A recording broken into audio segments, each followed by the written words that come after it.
राजा शाम को बगीचे में गया, पार्षद विमान लेकर आए, बोले राजा साहब आपको अर्थ चाहिए तुरंत का दान महाकल्याण कविता का? बोले हाँ आइए बैठिए। विमान में बिठाया, आकाश में उड़ाया, राजा के होश उड़ गए कि कहाँ ले जाएगा, ये कविता का अर्थ तो अनर्थ हो सकता है।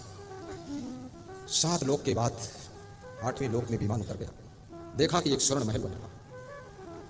राजा ने कहा क्या बन रहा? बोले यहाँ नया स्वर्ग बन रहा, सोने का स्वर्ग बन रहा। किसके लिए?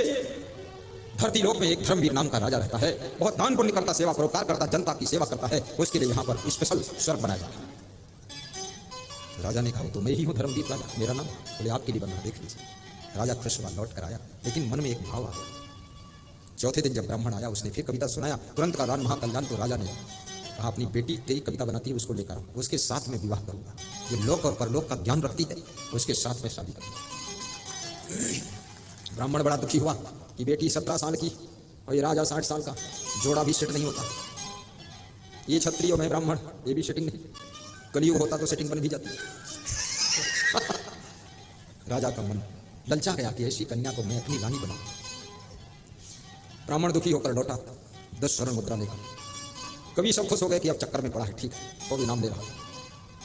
बेटी ने देखा अपने पिता को चिंतित, तो कहा क्या चिंता पिताजी? बोले चिंता क्या बेटी, राजा बोला है तेरी बेटी के साथ जबरदस्ती विवाह करूंगा। अब ये लफड़ा और खड़ा हो गया। बेटी ने कहा चिंता मत करो, जाओ 5वें दिन भी राजा को कविता सुनाओ, तुरंत का दान महाकल्याण, कह देना कविता का अर्थ बदल चुका है, कविता वही है, अर्थ वो नहीं है, बदल गया अर्थ। 4 बजे शाम को बगीचे में जाकर के अर्थ फिर से देख ले। राज दरबार में जाकर के ब्राह्मण ने 5वें दिन कविता सुनाई कि तुरंत का दान महाकल्याण।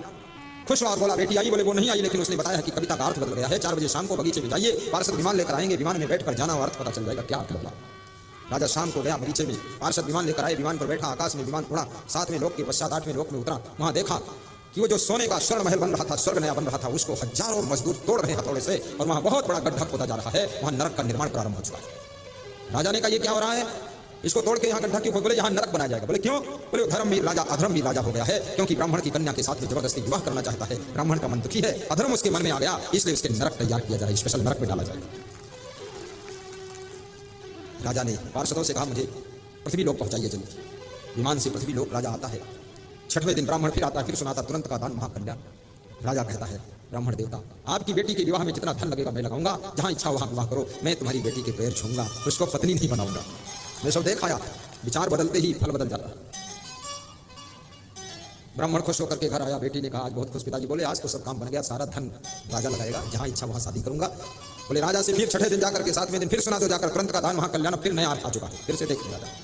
फिर अगले दिन गया ब्राह्मण देवता, राज दरबार में सुनाया तुरंत का दान महाकल्याण। राजा ने इनाम दिया स्वर्ण मुद्रा और कहा कि क्या बात? बोले आज अर्थ फिर बदल चुका है, फिर से आप 4 बजे शाम को बगीचा जाइए और पार्षद विमान लेकर आएंगे, बैठिए उस पर अर्थ देखिए जाकर। शाम को 4 बजे बगीचे को गया राजा, पार्षदों के विमान में बैठ करके 7वें लोक को पार करके 8वें लोक में उतरा, तो वहां देखा कि हजारों मजदूर लगा हुआ है, फिर से स्वर्ण महल स्वर्ग बनाया जा रहा है, तेज गति से काम चालू है। राजा ने पूछा क्या हो रहा? बोले उस राजा की बुद्धि सुधर गई है, अधर्मवीर राजा फिर से धर्मवीर बन गया है, उसके लिए स्पेशल स्वर्ग की रचना हो रही है, इसका नाम तुरंत का दान महाकल्याण। आपके मन में गलत विचार आते ही आपका भाग्य बिगड़ जाता है, अच्छे विचार आते ही भाग्य सुधरने लग जाता है, इसलिए अपने विचारों को बिगड़ने मत दो। गलत भावना आते ही भावना का भी प्रभाव तुम्हारे भाग्य पर पड़ जाता है, और भावना रखने में कुछ खर्च नहीं करना पड़ता है, लेकिन भाग्य बदलता है, उससे भाग्य चेंज होता है। मैं एक बार छत्तीसगढ़ में राजीव कुंभ मेला में गया, तो वहां नागा बाबा लोगों को देखा मैंने कहा सब नागाओं को कंबल बांटूंगा। अब नागा भी बहुत थे, 500-600 के करीब नागा, कंबल बांटने का संकल्प ले लिया, भावना बन गई कंबल दूंगा। फिर हिसाब जुड़वाया तो लाखों के ऊपर गया, तो हमने कहा जय बजरंगबली नंग धड़ंग बाबा। लेकिन ये मैंने इरादा किया, भावना बनाया। एक भक्त ने हमको 12 लाख दान दिया, कंबल खरीद कर मैंने नागा बाबा को दिया। भावना सिर्फ मेरी थी, देने वाले की भावना बन गई, इनको दे दो। मैंने कंबल खरीदा कर नागा बाबा को दे दिया। नागा बाबा को जब कंबल देने गया तो नागा बाबा सब इकट्ठे हुए, बीच में मुझे बिठाया, तो मैं जिधर देखूं उधर नंग धड़ंग सब बैठे। मैंने कहा आज अच्छा फंसे महाराज, जय हो असंग साहेब, निपटा देंगे नागा लोग। नागा लोगों ने कहा कि हम आपको जानते हैं मानते हैं, लेकिन आप हमारे बीच में आते क्यों नहीं? हमने कहा ये नंग धड़ंग देख कर नहीं आता। बोले हम नागा हैं, कभी जरूरत पड़े आपकी सेवा करेंगे, कोई आश्रम में परेशान कर रहा हो तो हम लोग सुधार देंगे आपका विश्वास। नागा लोगों की जमात बहुत बड़ी जमात है नागा बाबा।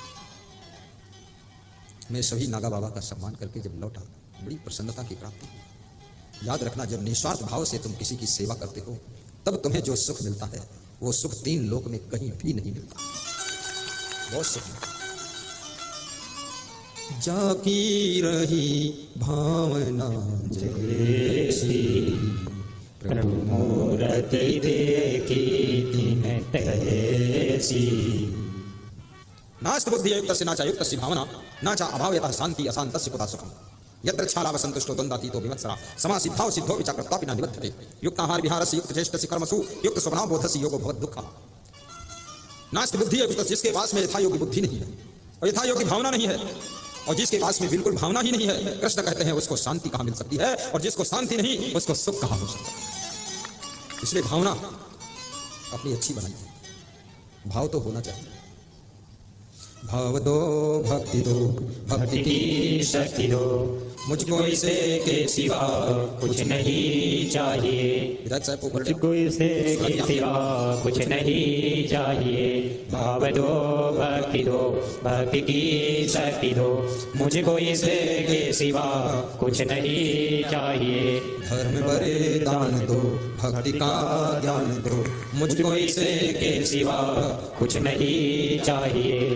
पूज्य श्री ग्रंथ मुनि नाम साहब को भी मेरी व्यास गादी नमन करती है, प्रकाश मुनि नाम साहब को भी व्यास गादी साहेब बंदगी बोलती है। इस क्षेत्र में आए हुए संत महंतों को हमारी व्यास गादी साहेब बंदगी करके नमन करती है कि जिन्होंने इस क्षेत्र में कबीर के ज्ञान को फैलाया है, जन जन को जगाया है और सबके घर घर में साहेब बंदगी पहुंचाया है। ऐसे महान पुरुषों को धन्यवाद।